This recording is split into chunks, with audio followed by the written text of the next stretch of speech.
Hi everyone, this is another short sermon. Today I'm going to talk about the armor of God. Turn to the book of Ephesians, chapter 6, verse 17. It says, "Take the helmet of salvation." Now that is what we're going to talk about. The helmet of the armor of God seems to be the most important piece of the armor of God. It's the fifth item. The helmet protects the forehead, or the brain, the organ that is inside the forehead. And this is a very important organ, if not the most important, that is vital for life. Now, when we think of salvation, we usually think of the heart, but as we already talked about, the heart relates to righteousness. And there's a good reason to think that the forehead is salvation. First of all, it's at the top of the body. The brain controls all the activities of the human body, voluntarily and involuntarily. As we know, Christ is the head of the church.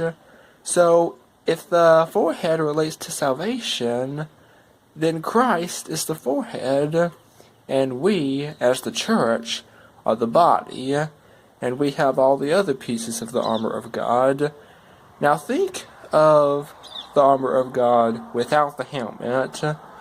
Well, it may be possible to fight with the armor without the helmet. However, it's risky. I have seen one of my cousins ride on a motorcycle without a helmet, and she was fine. But safety tells us that we should always wear a helmet when we're riding a motorcycle, because if we fall off and run head first in an object, it's best to have a helmet that's cracked than a skull that's cracked. Salvation is a will. It's voluntarily. You get to choose if you accept Jesus or not.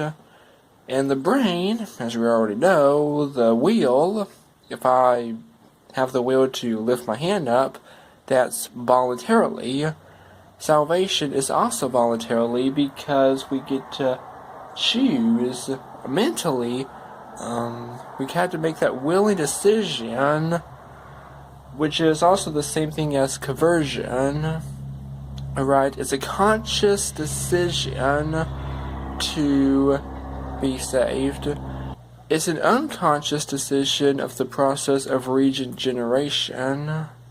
That's what happens after a person gets saved. We do not get to choose if we feel bad or not. We do not get to choose if we feel good or not. It just happens. If we do something good, we do not voluntarily feel good about it. It just happens. If we do something bad, we do not voluntarily feel bad or guilty. It just happens. And the heart pumping is involuntarily, of course. So, righteousness is an involuntary thing. It's not our decision to feel a certain way.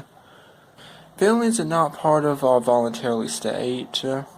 Now, we may feel something in our heart unconsciously, but salvation does require a conscious decision to be made. You may have heard the expression of a headless church. It's a church without Christ as the leader. It's like the body without the head, and you cannot live without the head. However, it may be possible to move around without a brain, but some churches operate like that. They do not have Christ as the leader, so they operate as they will. Thus, they're not as smart as other churches that do have God, because they do not have the helmet. Before I close out of this sermon, I would want to give one extra thought. The helmet blocks negative thoughts from entering the mind, and it keeps the positive thoughts in the mind. Think of the darts. If the enemy tries to shoot the darts at you, if it aims at the forehead, it means it's a negative thought. And thoughts are way more than that. They can turn into speech, and they can turn into actions. But it all originates with the mind. So, we gotta guard our mind with the Word of God. Romans chapter 12 verse 2 says, "And be not conformed into the patterns of this world, but be transformed by the renewing of your mind."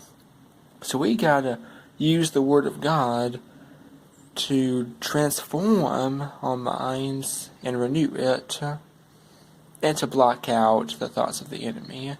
Well, that's the end of the sermon, and I will see you later as I talk about the sword of the Spirit, which is the Word of God.